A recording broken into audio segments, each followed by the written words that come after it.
Salut à tous, bienvenue sur ma chaîne, bienvenue à la team du digital marketing. Aujourd'hui, on va aller voir dans cette vidéo des outils pour de la traduction en ligne. Bon, on va pas aller voir que Google Traduc, vous inquiétez pas, je vais vous en montrer beaucoup d'autres.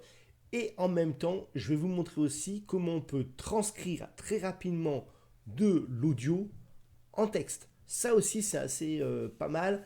Une interview, une vidéo, j'ai envie de rapidement de pouvoir la traduire en texte, en mode texte, et je ne vais pas m'amuser à tout retaper. Comment on va faire? Eh bien, on voit ça après l'intro.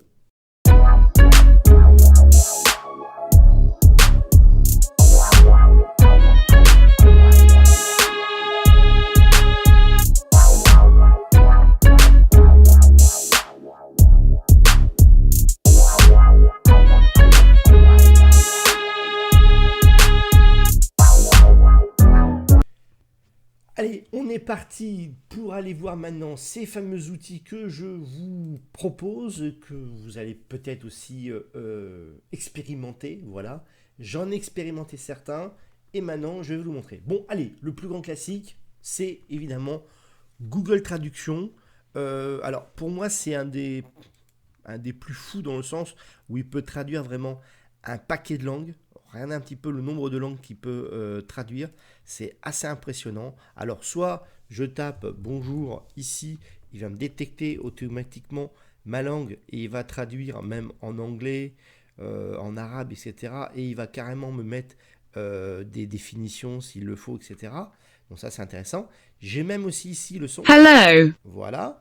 Je peux, alors pensez aussi que vous pouvez très bien faire ça, c'est-à-dire je peux très bien prendre l'URL, la mettre ici, voilà, et ça peut directement marcher, voilà. Il suffit de cliquer là. Donc ça, c'est pour traduire carrément une page. Et oui, c'est pas que seulement des mots, mais vous pouvez aussi traduire des pages directement à partir de cet outil-là. Bon, c'est un des plus connus que je vous disais. On a aussi le côté document qui est possible aussi. Vous pouvez envoyer carrément un docx, un PDF, un PPT, enfin ce que vous voulez dedans, même un TXT, et il va automatiquement le traduire. Donc voilà, il est quand même pas mal, il était quand même connu, mais bon, c'est bien quand même de revoir Google Traduc. Allez, maintenant, les petits nouveaux que je vous propose sont mieux pour moi. Je l'utilise pas mal depuis un petit moment. C'est DeepL. DeepL qui travaille aussi avec Lingui, qui est en fait un système de dictionnaire français-anglais. Voilà, les deux en fait sont ensemble et c'est vraiment sympa pour traduire. Donc on va faire traduire ici. Voilà. Et là, donc je vais copier-coller en fait mon texte. Alors par contre, DeepL a un petit souci. Il traduit bien, mais il traduit dans peu de langues en fait. Il traduit dans quelques langues, voilà, français, anglais, allemand, espagnol, portugais, italien, néerlandais, polonais, russe, japonais et chinois. Voilà. Donc la traduction, elle n'est pas si puissante en termes de langue. Bon, ça fait quand même pas mal de boulot parce que quand vous voyez un peu le nombre de langues quand même assez principales, voilà, le chinois, hein, bon bah voilà, on a vraiment toutes les langues principales qui sont faites par DeepL. C'est pareil, je peux mettre aussi un document au niveau de DeepL, je peux mettre un texte. Par contre là, je ne pourrais pas mettre carrément d'URL comme je faisais avec Google. Voilà.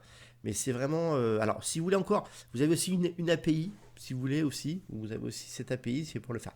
Mais en tout cas, il est gratuit, il marche bien et ça marche bien. Alors maintenant, j'ai deux outils comme Beidou aussi. Il y a un Beidou Translator qui existe. Voilà. Il y a aussi sur Youdao aussi, voilà. Alors si vous êtes un peu plus dans les domaines asiatiques, vous avez aussi deux gros outils qui existent qui permettent aussi de traduire. Voilà, bon, il suffira de traduire les interfaces tout simplement. Donc je vais traduire l'interface et ça me permettra de travailler directement dessus. Voilà, donc là je vais vous montrer. Donc je me suis amusé à le rentrer dans Google Traduc. Et je vais voir ce que ça... Voilà, vous voyez, un petit peu.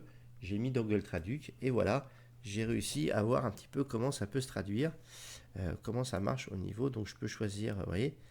Donc là, on a les différentes langues qui nous permettent de travailler aussi en traduction, mais là plutôt asiatique. Voilà. Donc ça, c'est deux outils donc asiatiques, Beidou et Youdao. Alors vous avez aussi un autre très grand traducteur qui est déjà dans les produits Microsoft. Et oui, Microsoft avec Word traduit. Donc ils l'ont mis en place dans un outil donc, qui s'appelle Microsoft Translator. Donc là, vous pouvez très bien travailler pareil à partir de Bing.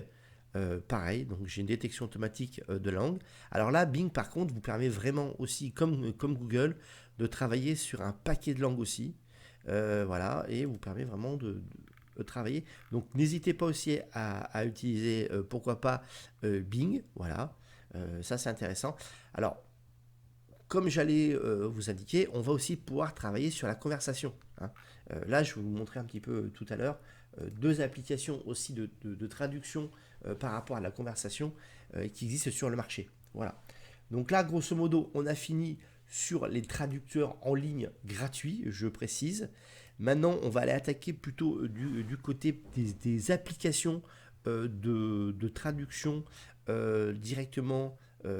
Voilà, vous pouvez avoir, alors via Google Apps, Play Store, excusez-moi, l'App Store, Play Store, voilà, ça marche mieux. Donc on peut télécharger donc cette application et ça vous permet de faire du voice translation, voilà, directement. Vous pouvez le faire. Alors soit ça fait du text translation, c'est comme vous voulez, ou soit du voice translation pour que vous puissiez être compris. Donc vous êtes même en offline en 4 langues. Hein. Maintenant, donc c'est un peu. Alors, un truc de fou, c'est que par exemple, si vous êtes dans un aéroport et que vous ne comprenez pas et que ce n'est pas marqué dans la langue, et bien là, automatiquement, il y a un système de reconnaissance des caractères et qui vous permettra de automatiquement travailler. Donc voilà un petit peu. Alors vous avez une version démo si vous le désirez. Et donc c'est vraiment assez sympa. Donc iTranslate, voilà, vous pourrez comme ça un petit peu plus voir ce que ça donne et traduire directement quand vous êtes un peu partout dans le monde. Vous avez dans le même style Triplingo, voilà, qui vous permet aussi pareil de traduire, voilà. Donc vous avez un voice translator, un phrasebook, voilà, vous pouvez très bien, parfaitement, et des outils de voyage pour voyager qui vous permet en fait de traduire aussi très rapidement tout ce qu'il faut. Alors, voilà, donc là on est pas mal dans la traduction, on peut se débrouiller dans la traduction à l'heure actuelle. Alors maintenant je vais vous montrer par contre tout ce qui va se passer au niveau de la traduction, enfin pas la traduction c'est moi, de la transcription vocale à la phase texte. Donc qui vous permettra en fait à la rigueur de pouvoir récupérer du vocal par exemple en anglais, transcrire et après le traduire en français. Imaginons, vous avez un podcast, vous avez une vidéo qui vous intéresse, elle n'est pas traduite, et bien comme ça vous allez pouvoir la réécrire au niveau textuel et la pouvoir faire après la faire traduire. Alors qu'est-ce qu'on a comme alors là on a beaucoup moins de transcripteurs automatiques. Alors vous en avez un, donc ça c'est une application qui existe, hein, qui est payante. Par contre, attention, ce logiciel est payant. Voilà, il coûte quand même voilà, à peu près 31 euros. Voilà, qui vous permet de le faire. Alors maintenant, je vais vous montrer deux autres qui sont gratuits. Hein, c'est Transcribe, qui est vraiment très très intéressant. Donc vous pouvez démarrer une transcription donc via, comme je vous disais, un fichier audio, soit via YouTube, donc il va transcrire via YouTube, soit ici vous allez taper, excusez-moi, il va ici mettre ce qu'il a trouvé. Et vous avez aussi speechnotes.co qui vous permet aussi de transcrire via un micro, faire une transcription via un micro, donc directement. J'ai envie de passer en mode texte parce que bon voilà, j'ai pas envie de m'embêter à taper, j'ai du mal à taper, je connais pas bien mon clavier, je vais aller beaucoup plus vite dans une notion vocale que dans une notion voilà, dactylographique. Voilà, donc ça c'est vraiment très très intéressant tous ces outils-là, ce que je vous propose. Si vous en connaissez d'autres, n'hésitez pas à les mettre dans les commentaires. Pendant que vous y êtes, vers les commentaires, likez, pourquoi pas partager la vidéo si vous voulez, et abonnez-vous pour encore recevoir pas mal de vidéos sur le sujet voilà, qui peuvent vous aider dans la vie quotidienne pour la création de votre site internet ou pour vous-même dans les voyages par exemple. Je vous remercie de m'avoir suivi, je vous dis à une prochaine. Ciao, bye bye, salut à tous.